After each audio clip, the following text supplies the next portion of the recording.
Apakah sama anak yatim dengan anak piatu yang ibunya sudah meninggal? Anak itu sudah umur 13 tahun. Apakah kita tidak boleh marah pada anak piatu tersebut? Walaupun anak itu berbuat salah, contoh berbohong dan melawan kepada orang yang lebih tua, sedangkan ayah yang tidak peduli kepada anak tersebut, tidak mendidik si anak supaya patuh. Terima kasih, Bu. Jelas yatim dan piatu tentu berbeda.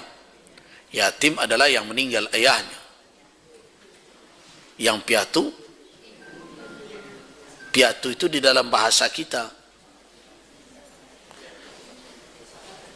orang yang meninggal ibunya tidak menjadi problem besar sebenarnya di dalam kehidupan sosial dalam pandangan syariat Islam. Kenapa? Karena ada yang bertanggung jawab atasnya, yaitu bapaknya. Nah, jadi kalau ada bapak yang tidak bertanggung jawab, itu kasus namanya. Karena itu anak piatu itu bukan anak yang kehilangan tempat bergantung. Nah, karena itu perlakuan kita kepada anak yatim dengan anak piatu itu berbeda. Anak yatim itu yang harus kita carikan kafilnya, yang menjadi kafil, penjaminnya. Kenapa? Karena dia kehilangan orang yang akan menjamin nafkahnya. Anak piatu tidak. Ya, paknya tidak peduli dia, apanya yang salah. Nah, jadi jangan semuanya dikafir sehingga orang yang bertanggung jawab akhirnya melalaikan tanggung jawab. Ada tugas kita pertama sebelum meringankannya, apalagi kalau orang tuanya itu dalam keadaan mampu, itu mengingatkannya akan tanggung jawabnya. Jangan mentang-mentang istri kita meninggal, anak ditinggalkan dengan mertua, awak lah babini mudo cik lai, lalu lupa je anak. Tiap perlu diingatkan itu.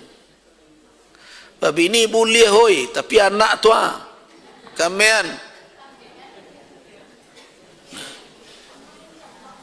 Ditegur dia, diingatkan akan tanggung jawabnya. Jangan mentang-mentang sibuk dengan bini baru, anaklah tercici di mana-mana. Dia tanggung jawab tidak bisa lepas. Apakah istri meninggal atau istri bercerai, tanggung jawab kepada anak tetap. Nah sekarang bagaimana dengan cara mendidik anak yang ini? Anak yatim itu masih dikatakan yatim kalau dia belum balik. Kalau sudah balik, dia tidak yatim lagi. Jadi aneh juga ada anak yatim kuliah. Itu tidak anak yatim lah itu. Ya kenapa tidak ada rupiah? Kalau itu di siku banyak anak yatim kok. Tidak ada pak lagi. Nah, yatim itu sebelum ihtilam. Kalau selesai, kalau dia sudah bermimpi basah, maknanya sudah balik. La yutma ba'dal ihtilam. Tidak ada yatim setelah dia dewasa, setelah dia balik berakal. Nah, berarti anak SMA tidak yatim lagi. Terus kalau dia kekurangan, apakah boleh kita meringankan? Bagaimana tidak? Boleh. Tapi dia tidak atas nama yatim lagi. Dia miskin, dia fakir.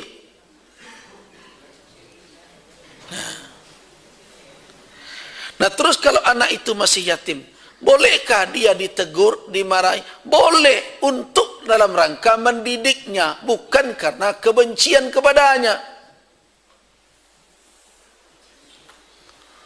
Jadi bukan tidak boleh, itu mentang-mentang anak yatim, nyoba buat saya bajunya, nyampoknya kadai orang, nyobakannya atau orang, biasalahnya yatim tu. Tidak bisa begitu. Ya dia dididik dengan baik. Kita bersama mendidik. Cuma tentu dengan cara yang benar.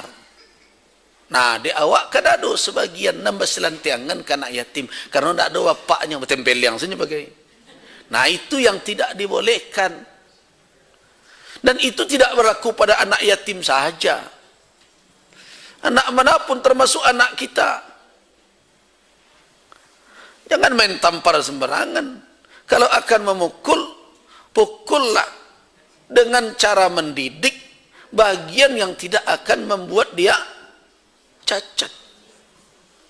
Dilecut kakinya ya silahkan, tapi kalau dicawek pi kepala ya kena itu menganiaya namanya. Tidak ada Islam membolehkan yang demikian. Jadi anak yatim atau tidak anak yatim, cara mendidiknya tetap dalam tuntunan syariat. Jadi jangan dianggap mentang-mentang anak yatim itu tidak boleh dikecean, tidak boleh diingekkan. Oh, tidak benar. Dia butuh teguran, dia butuh peringatan, dia butuh pengajaran, dia butuh diberitahu mana yang salah dan mana yang benar.